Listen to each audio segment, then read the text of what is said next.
It was a seemingly quiet summer afternoon on May 27th, 2023, in an ordinary Maryland neighborhood place where life moved at a calm, predictable pace. But then, a neighbor noticed something deeply unsettling: a plume of black smoke curling up from the backyard of a nearby house. Concerned, they called the fire department. When firefighters arrived, the fire had already burned out.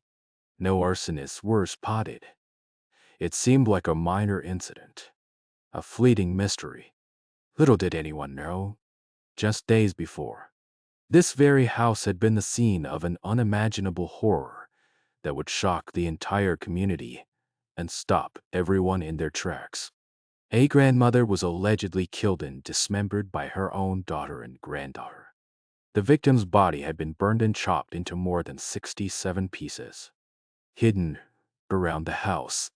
Before we unravel the full story, if you are intrigued by true crime and want to stay updated with in-depth investigations like this, don't forget to subscribe to our channel. Hit the bell icon so you don't miss any updates on this or other chilling cases. Margaret Craig, affectionately known by her family as Auntie Joyce, was a 71-year-old woman who had recently been struggling with serious health issues. Multiple strokes had left her physically impaired and vulnerable. She required long-term care and was being looked after by her devoted daughter, Candace, aged 44, who lived in the same house along with her own daughter, Celia, 19 years old. Candace appeared to the outside world as the perfect caregiver, dedicated, loving, and always present. This image would soon unravel dramatically. Margaret hadn't been seen for several days by late May 2023. On May 31st, a nephew, worried after days of no response to calls, decided to visit the house. When no one answered the door, he called the police for a welfare check and messaged Candace, who responded only with a thumbs up. When Candace finally appeared, she told relatives that Margaret had gone to a friend's house and that she would only report her missing after 72 hours had passed. This explanation was enough to satisfy the responding officer, who left without further action. However, family members remained deeply suspicious. 2 days later, on June 2nd, relatives called 911 again. Police arrived to conduct another welfare check. Candace answered casually, letting them in without apparent concern. But the atmosphere was far from normal.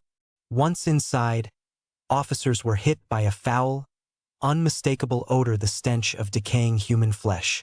3 white plastic trash bags lay on the basement floor, stained with blood.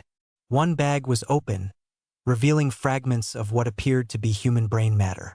Nearby, a knife rested ominously on the floor. A chainsaw, still with its cover, cutting utensils, and cleaning supplies were also found, tools that would soon reveal their grim purpose. The police had stumbled into a murder scene. Candace's composed demeanor cracked under pressure, but she refused to confess.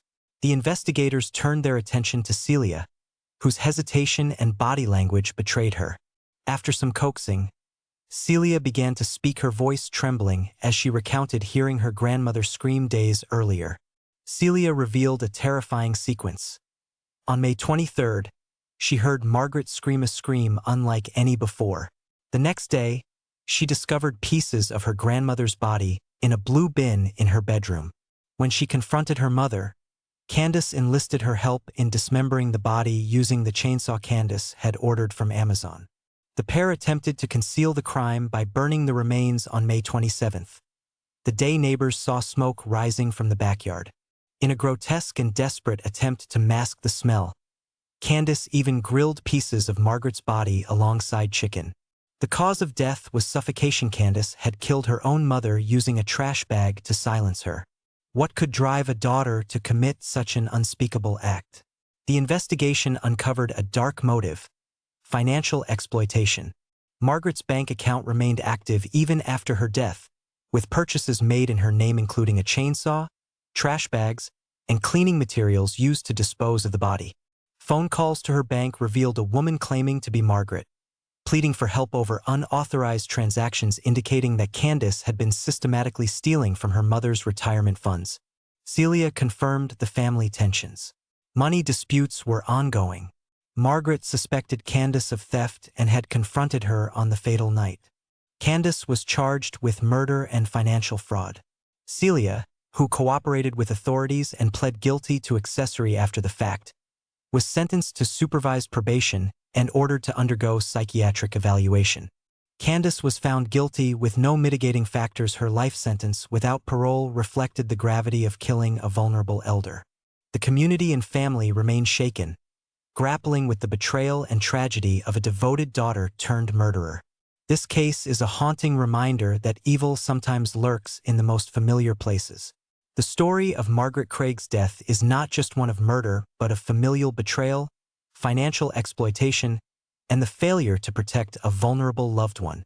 If you found this documentary insightful and want more detailed true crime stories, please subscribe and share your thoughts in the comments below. Your engagement helps us bring you more stories like this. Until next time, stay vigilant and safe.